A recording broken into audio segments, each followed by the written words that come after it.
नमस्कार शिल्पनिदेशक मित्र हो. आज आपण या व्हिडिओमध्ये DGT अंतर्गत आपणाला skill India digital hub SIDH पोर्टलवर जे ITI क्रिएटरला जे काम करायचं आहे त्या कामाविषयी ऑनलाईन आपण डेमो बघणार आहोत.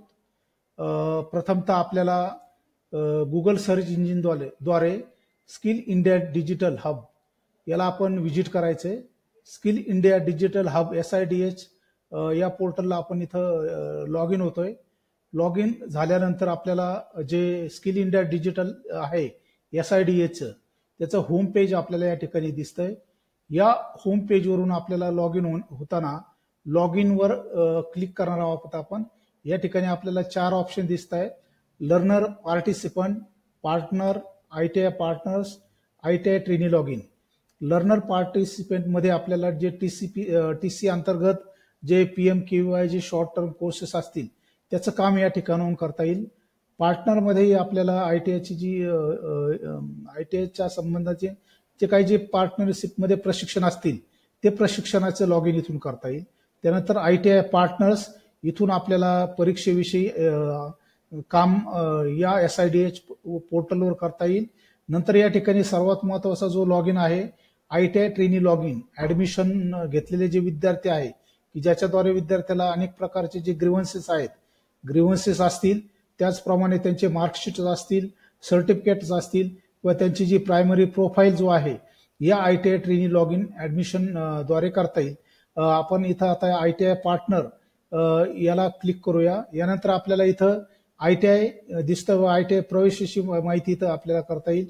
त्यानंतर ITI NSTI क्रिएटर आहे, ITI NSTI अप्रूव्हर आहे, म्हणजे क्रिएटरचं जे काम आहे आपल्याला ते या ठिकाणी करता येईल. नंतर अप्रूव्हरचं काम आहे ते या ठिकाणी करता येईल. नंतर एक्झामिनर रजिस्टरचं काम आहे ते या ठिकाणी करता येईल. नोडल ITI जे आहे जिल्हा ITI त्यांना या लॉग इनला काम करता येईल. तर या लॉग इनला आपल्याला प्रवेशाचं कामकाज आपल्याला ITI लॉग इनला करता येईल. परीक्षेसंबंधातलं जे कामकाज आहे आपल्याला ITI NSTI क्रिएटरला लॉग इन करता येईल. आणि या ITI क्रिएटरमध्ये केलेलं जे काम आहे ते आपल्याला ITI अप्रूव्हर यामधून आपल्याला ते अप्रूव्ह करता येईल. आपण आता या ठिकाणी ITI NSTI क्रिएटर याला लॉग इन होतोय.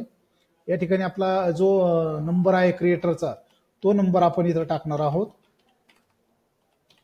नंबर टाकल्यानंतर आपण कंटिन्यू करणार आहोत. कंटिन्यू केल्यानंतर आपल्याला या ठिकाणी आपल्या मोबाईलवर एक OTP येणार आहे. त्या OTP द्वारे आपण याच्यात लॉग इन होणार आहोत. लॉग इन झाल्यानंतर या ठिकाणी आपल्याला OTP आलेला आहे. OTP आपण या ठिकाणी टाकतोय.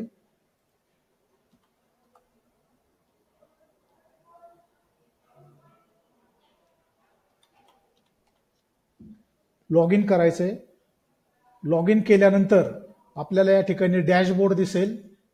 आपल्या आता मी इथं जे लॉग इन केलेलं आहे ITI स्वातंत्र्यवीर सावरकर औद्योगिक प्रशिक्षण संस्था नाशिक याचा लॉग इन हा डेमोसाठी आपण इथं ओपन केलेला आहे.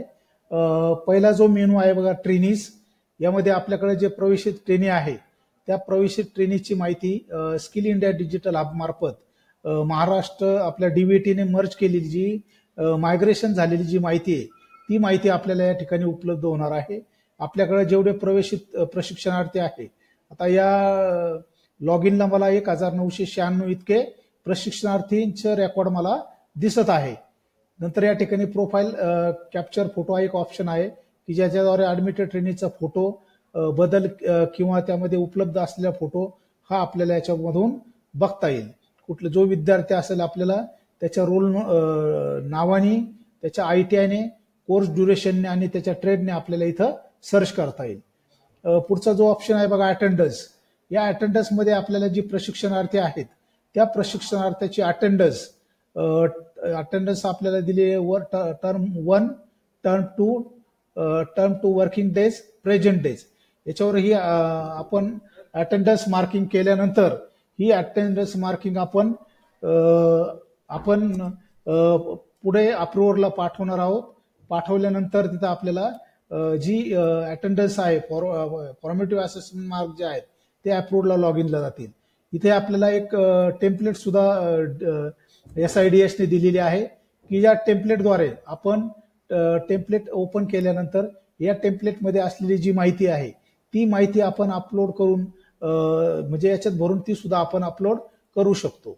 तर यामध्ये आपल्याला जे अटेंडन्स आहे, विद्यार्थ्याचे अटेंडन्स कंप्लीट करता येईल. नंतरचा मेनू आहे बघा फॉर्मेटिव्ह असेसमेंट मार्क.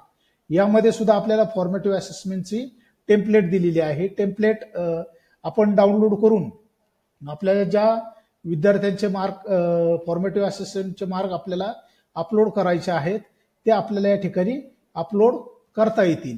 म्हणजे सिंगल भरण्यापेक्षा आपण जर ही बल्क टेम्पलेट जर मार्क्स जर बल्क अपडेट करायचे असतील तर या माध्यमातून आपल्याला त्या ठिकाणी करता येतील. या ठिकाणी आपल्याला एलिजिबल तसेच नॉट एलिजिबल जे कॅन्डिडेट आहे त्यांची लिस्ट आपल्याला या ठिकाणी दिसेल. नंतरचा मेनू आहे प्रॅक्टिकल एक्झाम फी. या ठिकाणी पेड, अनपेड, पेंडिंग. अनपेड असतील तर सर्च केल्यानंतर ज्या विद्यार्थ्यांची आता सध्या आपल्याला या व्हिडिओमध्ये करताना ती फीचे जे स्टेटस आहे त्यासाठी जी प्रशिक्षणार्थींची माहिती आहे ती उपलब्ध नाही. त्यानंतर आहे सीबीटी फी.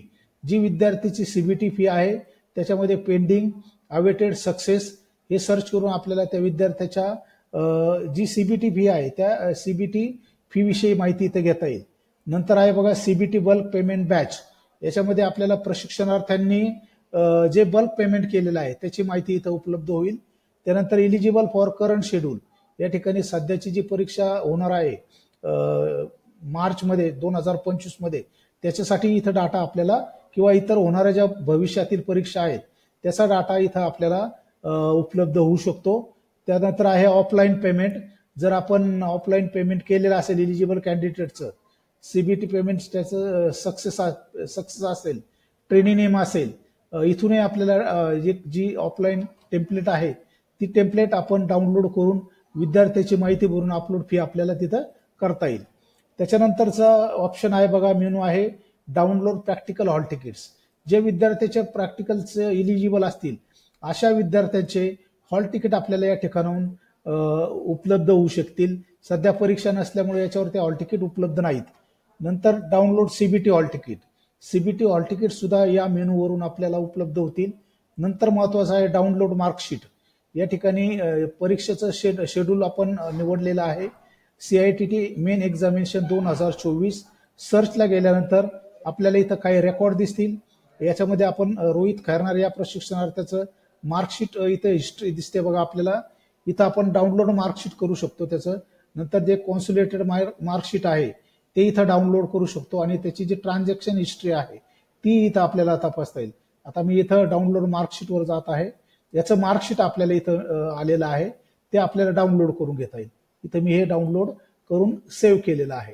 त्यानंतर आपल्याला इथं विद्यार्थ्याचं जे कॉन्सुलेटेड मार्कशीट आहे ते कॉन्सुलेटेड मार्कशीट आहे ते आपण इथं डाउनलोड केलेलं आहे. ते मी सेव्ह करून इथं घेतलेलं आहे. त्यानंतर त्या विद्यार्थ्याची जी ट्रान्झॅक्शन हिस्ट्री आहे बघा. आता इथं ट्रान्झॅक्शन त्याचं काही दिसत नाहीये. तर या पद्धतीने आपल्याला प्रशिक्षणार्थाचं मार्कशीट इथं डाउनलोड करता येईल. नंतर शेवटचा मेनू आहे बघा डाउनलोड सर्टिफिकेट. या ठिकाणी मी निवडतोय CITH AIT main exam 2024 certificate generated.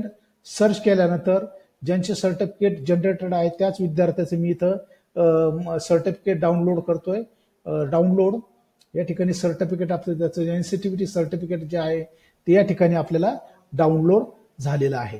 तर या पद्धतीने या ITI क्रिएटर लॉग इन मध्ये training record, profile photo capture करता येईल, attendance, formative assessment mark, practical exam fees, त्याची CBT fee, CBT bulk payment batch, eligible for current schedule, offline payment, download practical hall tickets, download CBT hall ticket, download marksheet, download certificate इत्यादी कामं आपल्याला या ठिकाणी करता येतील.